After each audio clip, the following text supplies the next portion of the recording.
Hi and welcome back to my channel. Today I wanted to try something that I've seen all over YouTube. Lots of teacher YouTubers have done it, so I thought it would be fun if I joined in as well. And I'm going to try today to answer some questions and take part in the teacher tag. So let's check out question number 1.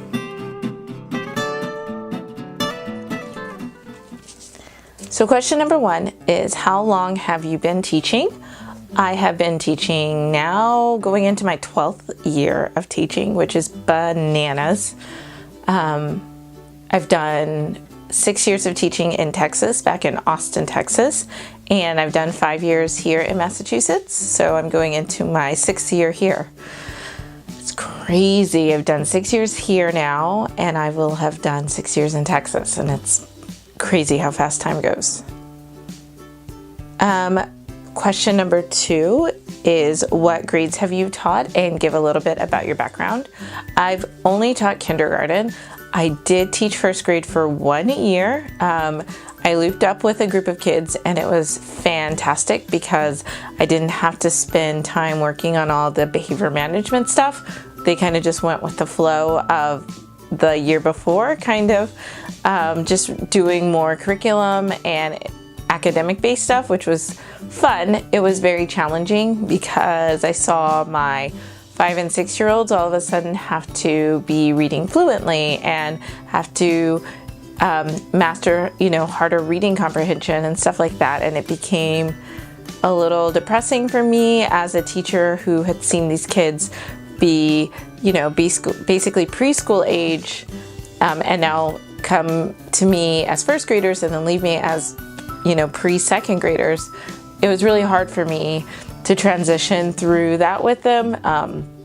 I just wanted them to stay 5 and 6, and they had to grow up. So I never did another year of first grade. I kind of refused to ever do any other grade other than kindergarten. Kindergarten is where my heart is, and I think it's where I do my best work as an educator. A little bit about my background. Like I said, I taught for 6 years in Austin, Texas. I am originally from Texas. I went to school in Sherman, Texas, which is north of Dallas, kind of right before you get to the Oklahoma border. And I went to a small liberal arts private school called Austin College, Go Roos. And I stayed there for 5 years. For those years, I worked on an undergrad, which was in psychology and history. And then I stayed another year to work on my teaching master's degree, which is in teaching. The Austin College teaching program is just amazing. The professors are incredible. Very small school, so you get kind of private and intimate class sizes, which is wonderful for the kind of person I am and the kind of learner I am. But you start working on your master's of teaching in, I think it's my sophomore year. I had to declare that that's what I wanted to do. So you take a class or two in combination with your bachelor's degree. So whatever your bachelor's is in, you're working towards that, but you're also working towards your master's. Then you stay on for another year working to finalize your master's degree. So I would hands down recommend that school to anybody who ever wanted to learn in a small liberal arts program where they just love you and care for you and help you grow. I love Austin College. Question number 3 is, what grade do I currently teach and where? I currently teach kindergarten. I'll never leave. Please, never want to leave kindergarten ever. I teach in Massachusetts. I teach at a K-2 school, which is fun because you have basically, your early elementary learners all together in one house, and it's kind of really nice. There are, however, 9 classes at every grade level, so it's quite big, even though it is quite small and focused on just, K1 and 2. Lots of kids in the building, but it's really great because we don't have to worry about testing. So it's just really focused on early childhood, early elementary, and really just helping these kids get ready for 3rd, 4th, and 5th grade. Question 4 is, what is our school mascot? Our mascot is the frog, and we have a wonderful custodian who on our I guess all school rallies, dresses up like a frog in a frog costume, the whole deal. And Froggy comes in and gets the crowd pumped. So we are the frogs. Question 5 is how many students are in my classroom? Last year I had 21 kids. The year before that I had 23. So it's anywhere between, I'd say, 21 and 23 kids. My first year of teaching I had 18, which was fantastic. And then the following year I think I had 15, which is probably the smallest class size I have ever had and will ever have. I never got that small of a class size ever again. Oh, and this is perfect for question number 6. What is the ideal class size for kindergarten? Absolutely anything under 18 kids. 20 kids is totally manageable. But you know, when you have 21, 22, 23, you start to notice some different behavior than you notice when you're under 20. You know, for 5 and 6 year olds, just even learning how to manage their body with 18 kids versus 21 kids is different. Their volume is different, their focus changes. So yeah, I think ideally anything under 20, if in a perfect world, it would be 15, because 15 provides enough diverse experience for the kids to learn from each other without kind of circling through the same kind of life experiences and such. But 20 is a sweet spot. I think you could do quite well with 20. You could do amazing things with 15. And then, you know, there's classrooms that have 30 kids in there. And I just don't know how they do it. I hope they're supported, because that's not what's best for kids. It's not what's best for teachers. Ooh, question 7 is what is my favorite coffee drink? I love coffee. I used to drink about a cup a day, but now I'm down to like 2 cups, especially in the summer because I like to stay up late. So I will start my day with a cup, and then about midday, like 3 or 4, I'll have another cup of coffee. I have a Keurig, so I just drink that with cream. But if I'm fancy and go into Starbucks, I'll have a hazelnut latte, or my absolute favorite when it's really cold is a non-fat raspberry mocha. It tastes like dessert, and it's wonderful. I also love the Java Trip Frappuccino in the summer. And if I have to go to Dunkin' Donuts, which I often have to do because they're on every corner here in Massachusetts, I typically just get a butter pecan coffee because it's super sweet. I like my coffee super sweet. I like everything super sweet. Question 8 is what is my favorite online resource? That's a hard question to answer. I am a seller on TPT, so hands down, Teachers Pay Teachers has changed a lot of what I do as a teacher. It's changed my influence as a educator, and it's changed my practice as a classroom teacher. I think that the fact that I can go online and type in a skill or type in like a theme and find 600 to 700 different products is amazing, and is you know, revolutionizing the way that we think about classroom resources and the way we think about curriculum. I think for classroom online resource is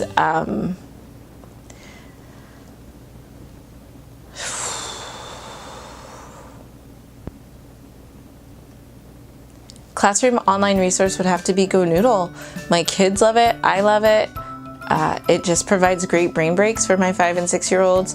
Provides great brain breaks for me, like when we need a quiet time, doing some yoga and deep breathing. They've started this whole mindfulness category, which is so helpful now in getting kids to really just focus on one thing at a time, taking deep breaths, learning how to block out all that extra going on and just get done what you need to get done in the moment. It's great, and it's free. It's free because the last thing teachers need to do is pay for an additional resource out of their own pocket. So Go Noodle is absolutely the best classroom online resource. My personal teacher online resource favorite is Teachers Pay Teachers. Question 9 is describe your perfect classroom.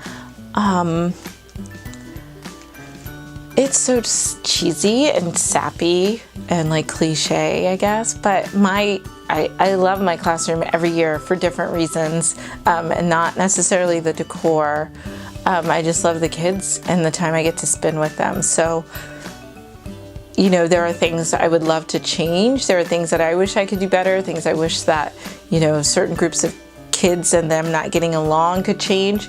But ideally, you know, when you finish those 180 plus days with these kids, you want your experience and their experience to be nothing but wonderful. And I really have had some wonderful classroom experiences. I'm very fortunate to just, I guess, A, I love what I do. B, I try to make the most out of any situation that I'm put in. And I feel like if that's your mindset, if that's what you're thinking about going in, then that's what you'll get out of it. I think if I could change something, maybe class size. I would love to have a few less kids some days just because I know it's better for them, and less stress for me. And I would really love to make assessments and evaluations of kids more thoughtful, more purposeful, and more developmentally appropriate. I think that's across the board and not my classroom specific, but I think those would, I sound like such a cheese ball. Like, my classroom's angels and cupcakes. It's not. It's tough. And I struggle, and some days I'm tired and exhausted. But for the most part, is my classroom where I want it? Is my classroom what I want it to be? Absolutely. There are things I change about it every year, but I love my classroom and I love the people I share it with. Question 10 is, what is my favorite and what are my least favorite things about teaching? My favorite thing about teaching are the kids. Hands down, the kids make my class, they make me better. They make everything about being a teacher wonderful, and challenging, but that's part of, you know, what I signed up for. My least favorite thing about teaching would be, I wish we could take away some of this competition or some of this need to be controlling every moment of what the kids are doing, every moment of what other people are doing, and just kind of chill out and relax. But that being said, I do think that we should cultivate a mindset in which we can be critical of each other and be critical of our practices if they're not the best for kids. And it in no way is a reflection of you being a bad person or a bad teacher, but it is your job to put these kids first every single moment. Every single moment, they are what matters. And the minute that we take that away from them to make it about us, they lose what they need to be successful.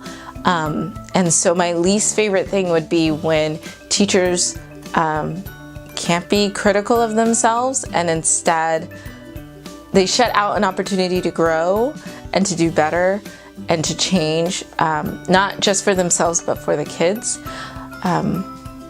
I'm working on trying to find ways that I can help change how I talk to people so that I can be effective in helping other teachers hear criticism and be reflective. But it's not always easy. There are many teachers, especially with social media now, there are many teachers out there who I just kind of want to say, like, you got to stop. That's not okay. It's not what's best for kids. You have to stop. But it's really hard sometimes because people are often not willing to be reflective and are not willing to listen when all you're trying to do is what's best for kids. So it's tricky to try to find that middle ground where people can listen and you can make sure your message isn't super judgmental or super critical. That was a lot. I apologize. I said a ton. I just kind of rambled on, but I hope that made sense. Last question. What is some advice for a beginning teacher? Ask for help. Ask for help. Every time you feel like you don't know something, you probably don't. Ask for help. Or when you feel like you know something and you've got it, just double check with somebody so that you really can feel like, oh yeah, I am right. I've got this. I'm good. Don't be ashamed to reach out for help, to reach out to other people for guidance. There's no such thing as a stupid question. You can ask somebody on your campus. You can ask your old, cooperating teacher. You can ask your old professor. You can ask somebody you met on social media. Ask questions so that you can do what's right for kids. And take care of yourself so that you can do what's right for kids. So I had a couple of extra questions that I know that I'm asked often, and I thought I'd take the time to answer in this video. One question I get almost every time I wear a tutu is if I wear these tutus every day. I wish I wore them every day because that would make getting dressed in the morning super easy, but I don't. I wear them mostly on special occasions like first day of school or the 100th day or Valentine's Day, or sometimes if we just need a break and we kind of need a little bit of fun and excitement and silliness, I'll wear them.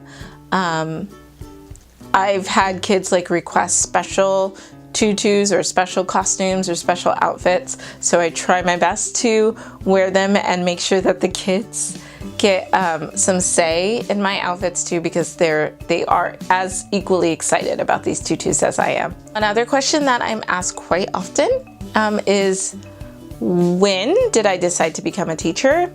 I actually went to college to become a veterinarian or brain surgeon.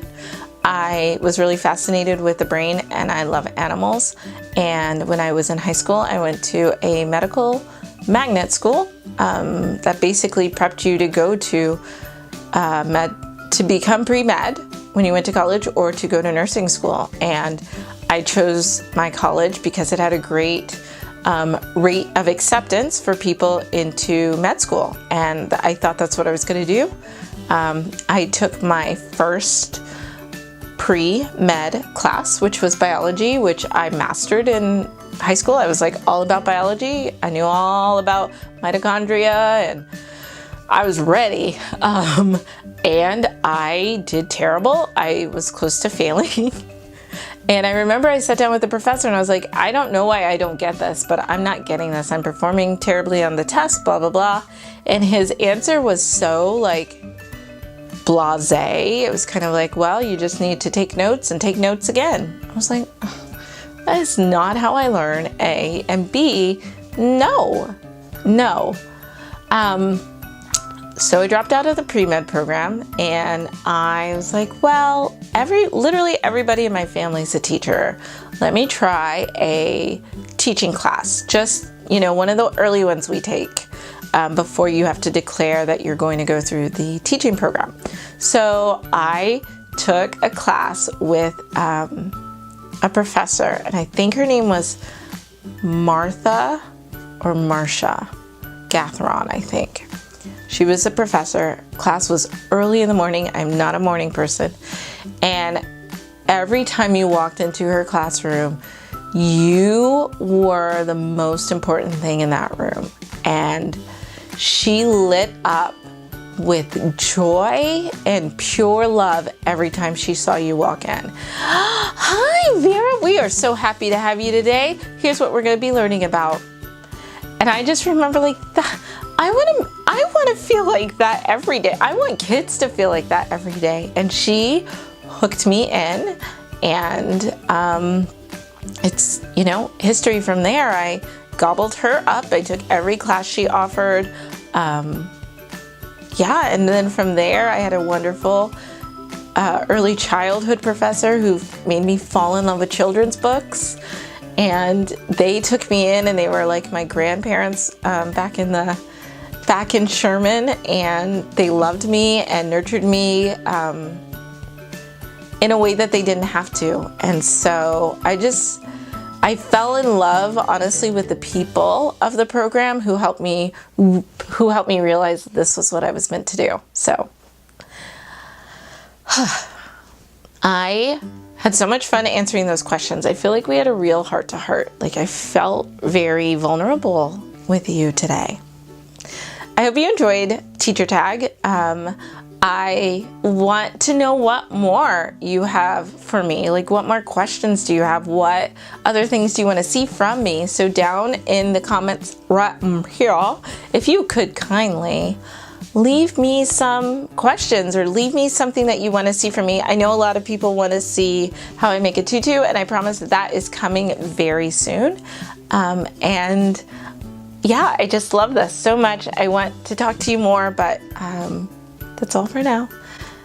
Thank you so much for watching, and I hope you have a good week.